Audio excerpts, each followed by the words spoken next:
Oke, jadi IHSG hari ini tuh mantul ya, tepat di area supportnya MA 200. Seperti yang kita udah antisipasi beberapa hari kemarin gitu. Dan ini di sini ada anak aku. Halo. Oke, jadi ini petanya kita sempat gambar kayak gini dan ada potensi dia naik sampai ke level 6.800-an. Mau dapat bimbingan intensif belajar saham dan referensi? Bisa tanya jawab secara intensif? Yuk, daftar mtrade sekarang di mtrade.id.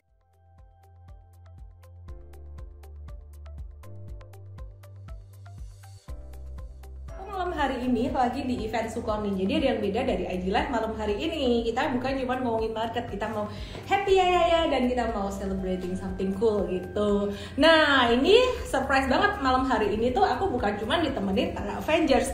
Ada Om Ben, ada Michael Yo, ada siapa tadi? Siapa lagi ya? Ada Bekti Sutikna, siapa lagi? Louis. Terus ada Mbak Alia, ada Cirita Effendi. Terus tahu nggak? Di sebelah aku ada siapa nih? Cire. Halo, selamat malam semuanya. Ini Pak Adrianus Bias. Dan di sini ada Pak Paulus Jimmy. Mana Pak Paulus ya? Halo. Pak Paulus Jimmy. Dia adalah equity analyst dari Sekuritas.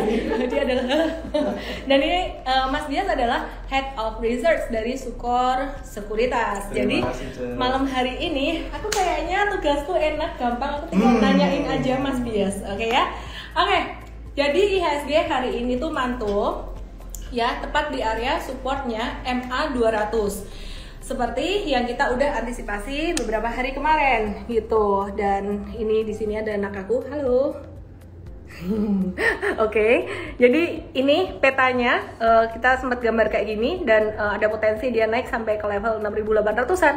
Terus kemudian teman-teman semuanya yang mendorong IHSG hari ini naik adalah saham-saham perbankan gede dan juga saham-saham teknologi kayak GoTo dan kawan-kawan ini juga naik, tapi kayaknya naiknya cuma technical rebound aja deh. Yang banyak diakumulasi hari ini adalah saham perbankan, yaitu BRI dan kawan-kawannya. Terus selain itu hari ini tuh juga saham komoditi coal itu naik lumayan signifikan gitu ya, seperti yang kita udah antisipasi beberapa hari kemarin. Dan tadi juga udah ada beberapa yang mtrade sempat tradingin, sempat transaksiin gitu. Termasuk salah satunya adalah saham PTBA yang lagi mengalami breakout gitu. Sebelum nanti aku bahas teknikalnya, aku mumpung hari ini nih ditemenin analis-analis hebat. Iya, tak culik toh ya. Siap. Lagi lewat langsung tak culik dong ya. Jadi Sukor Sekuritas ini identik dengan cowok-cowok ganteng. Weh, tadi yang maju ke panggung tuh semuanya cowok dan keren-keren semuanya. Ini ada Pak Paulus Jimmy, ada Mas Adrianus Bias, dan sekarang kita mau mulai dari siapa dulu nih? Pingsun. Oh, Mimpa dulu, headnya dulu ya, gitu. Biar dipromosiin. Oke, kita nanya dari Mas Bias. Kita penasaran ya, sektor komoditi, coal dan juga metals. Tapi sebelumnya aku mau nanya dulu Mas Bias, market ini gimana sih kondisi The Fed dengan naikin suku bunga segala macam ini gimana gitu? Silakan Mas Bias, ini bakalan crash atau enggak atau gimana nih? Iya, mungkin sedikit tentang global market. Memang pasar kelihatannya agak terlalu kalau bahasa Surabayanya agak sedikit kebacet, memfaktorkan stance hawkish dari The Fed itu sendiri. Padahal The Fed cuma bilang mau naikin suku bunga sekitar 50 basis point back to back di bulan Mei dan di bulan Juni.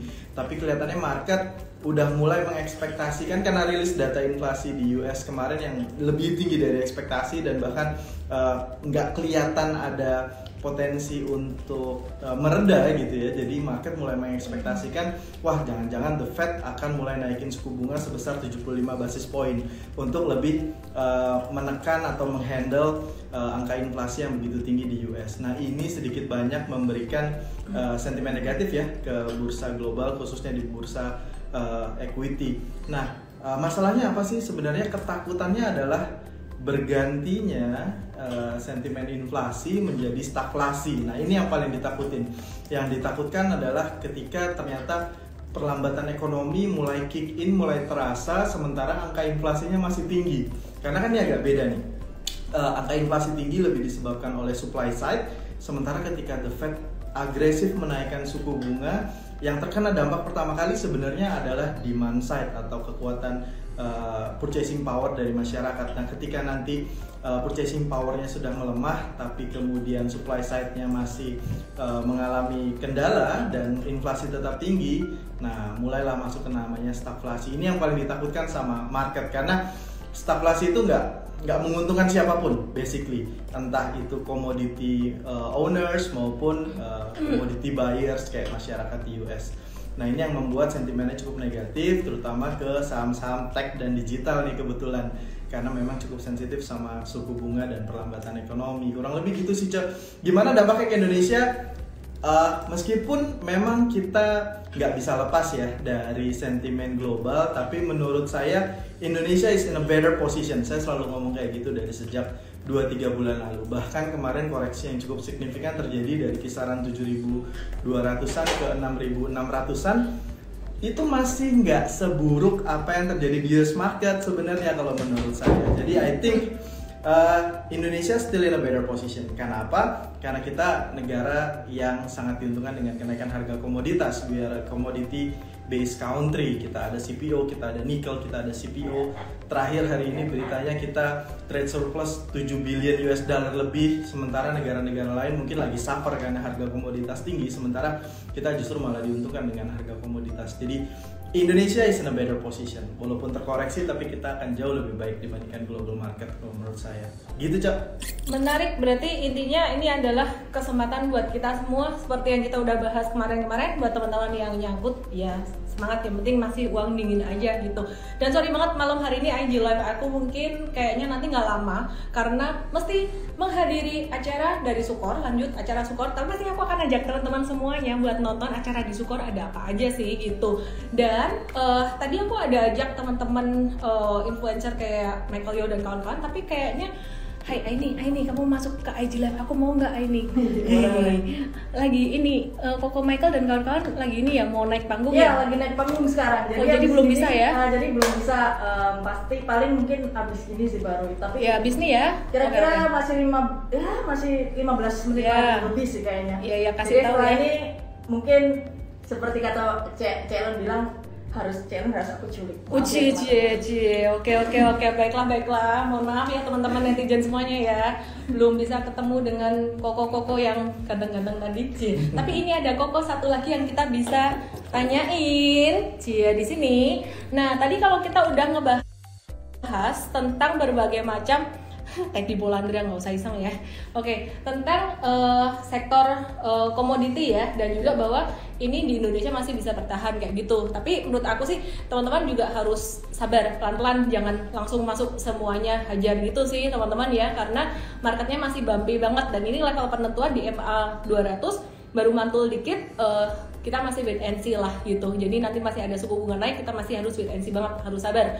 Dan teman-teman pastinya kalau sektor komoditi menarik, kita mesti pilah-pilah juga nih komoditi apa yang bakalan jalan, apakah coal atau metals atau CPO. Sementara ini metals dan coal hari ini manggung. Nah, gimana dengan CPO? Dari 3 sektor itu gimana, kita tanya Pak Paulus Jimmy. Maju dikit dong. Oke, kalau kita sih mungkin kalau dari 3 tadi yang dipick sama Miss Ellen, kayaknya kita paling suka sama coal ya teman-teman ya, karena kita ngeliat again Indonesia kan adalah negara eksporter komoditas, terutama dari coal gitu. Kita juga melihat harga coal yang kenaikannya ini sejak akhir tahun kemarin, kan waktu itu kita ada publish report ya, kita bilang bahwa kita bullish banget on coal karena kita merasa harga komoditasnya akan naik, dan ternyata kita ngeliat sampai sekarang masih cukup stabil di harga atas gitu. Nah, ini yang menarik sih teman-teman, hari ini kita juga melihat banyak banget akumulasi di saham-saham yang berhubungan dengan batu bara ya, terutama mungkin tadi yang paling notable PTBA kayaknya gitu. Kenapa kok kayaknya PTBA dan para saham-saham dari emiten coal ini deserve untuk diakumulasi nih, terutama juga para big funds kayaknya tertarik banget, karena kalau kita dari sisi analis teman-teman, kita ngelihat banyak banget sampai sekarang dalam analis itu ngebikin target price, kita kan ngitung nih ya, ada namanya financial modeling, kita ngitungnya itu kebanyakan sampai sekarang harga coal-nya itu masih pakai di angka 150, 180 teman-teman. Sedangkan kita tahu harganya sekarang itu udah jauh di atas itu. Artinya apa? Itu implying bahwa nanti dari laporan keuangan mereka, earnings mereka itu bakal meledak anggapannya gitu, meledak ke atas. Nah, makanya kalau nanti earnings di first quartal yang sebentar lagi harusnya akan keluar itu akan bagus banget dan itu hasilnya akan bagus banget gitu. Kenapa? Karena kita ingat ya bahwa pemain batubara ini kebanyakan itu royal banget dalam membagi dividen teman-teman. Terutama ya contoh PTBA lah itu udah terkenal banget. Bayangkan kalau nanti earningsnya meledak gimana gitu. Nah makanya kita suka banget sama coal ini. Mungkin kurang lebih kayak gitu kali ya. Oke, ini demi kalian netizen ya, aku ditinggal foto-foto sama teman-teman influencer lainnya. Oke lah, nanti kita foto sendiri ya, foto terpisah ya. Aku ditinggal loh. Oke. Baiklah teman-teman semuanya, ini yang nanya ITMG bisa sampai 36.000 kah dan sebagainya. Aku justru hari ini penasaran sama sektor pulp and paper karena pulp and paper tuh hari ini technical rebound. Tapi sebenarnya kalau kita bicara teknikalnya belum sampai yang bagus-bagus banget gimana. Tapi ya ini satu sektor komoditi yang belum jalan. Sekarang sih belum. Tapi ke depan prospeknya gimana, Mas Bias?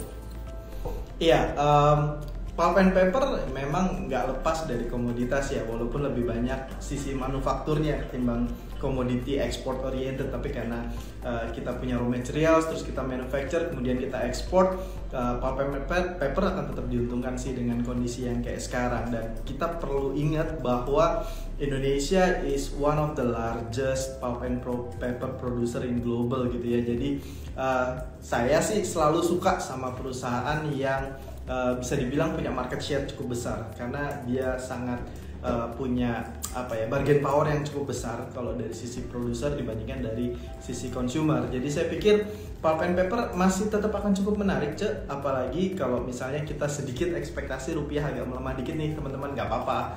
Rupiah melemah ke misalnya 14.800, 14.900 itu sebenarnya masih normal, lebih karena memang sedikit ada perubahan tactical positioning investment dari portfolio dari teman-teman asing yang mungkin kembali ke US karena memang ada kenaikan suku bunga di sana. Nah, pulp and paper ini akan juga menjadi salah satu yang diuntungkan karena dia jual dalam US dollar dan kebanyakan adalah export oriented.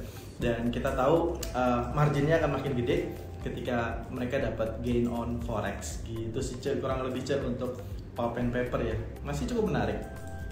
Oke. Kalau dari skor, call-nya sama apa nih? Langsung to the point. Oke, di tengah kondisi yang kayak gini sebenarnya kita suka commodity base of course, karena ini jadi satu-satunya sektor yang menurut kita earnings delivery-nya masih akan sangat baik.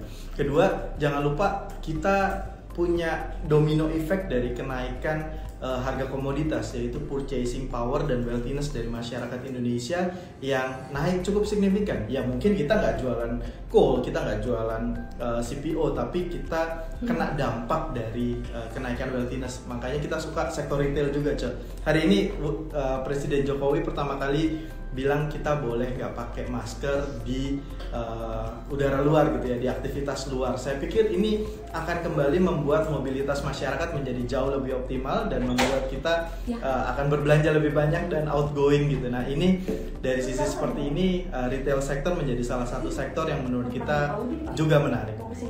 Dan juga kalau boleh satu lagi, kenaikan suku bunga biasanya berdampak positif kepada sektor banking. Kenapa? Karena kenaikan suku bunga juga diikuti dengan aktivitas ekonomi yang jauh membaik, sehingga ini membuat loan growth kita semakin tinggi tahun depan. Jadi beberapa sektor komoditi, retail dan juga banking itu adalah pilihan dari Sukor ya. Mas, aku dikasih waktu 5 menit doang sama panitia acara Sukor.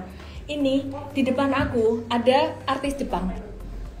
Langsung dilihat anakku loh, langsung ditengok loh. Langsung minta tantangan, tapi ngomongnya medok, harusnya kamu jangan ngomong. Gitu ya. Harusnya jangan ngomong. Dan di sini ini ada Mas Bekti Sutikna. Terus ini ada yang dari Korea juga nih.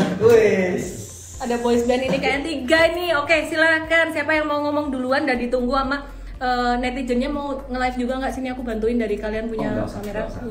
Kalian bantuin kalian ini semua koko-koko nih artis. Kalau balik tawa dia. Oke, silakan dari artis Jepang kita.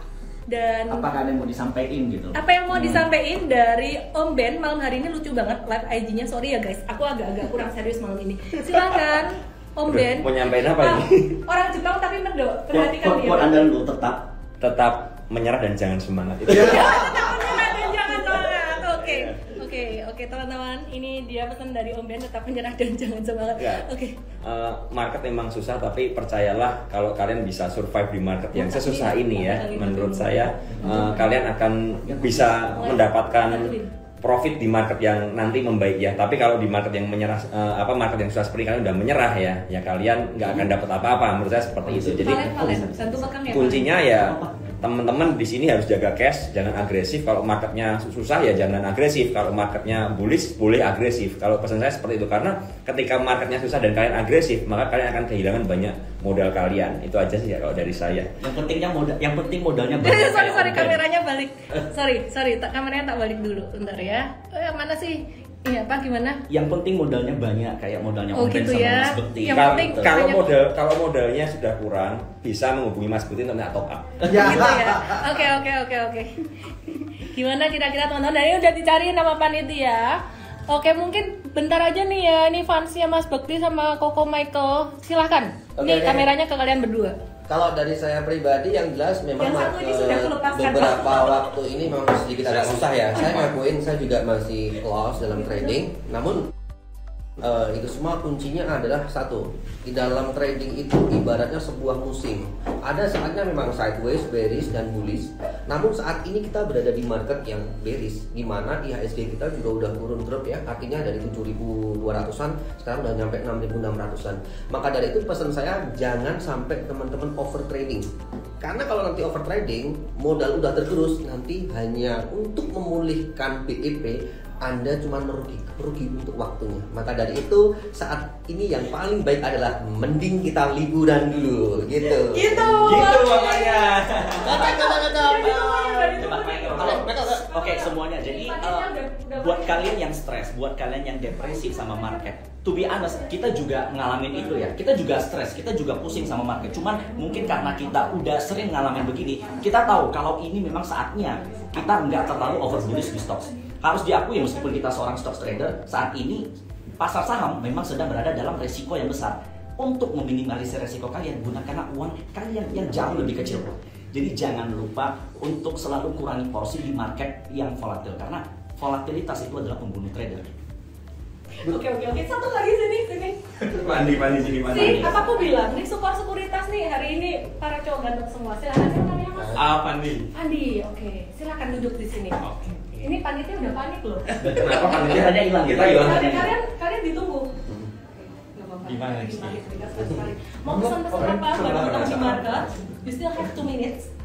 Durasi. Ya oke, bagi kalian yang mau invest sekarang atau di market, Jangan lupa download aplikasi Mtrade di Android dan nikmati edukasi premium sekarang.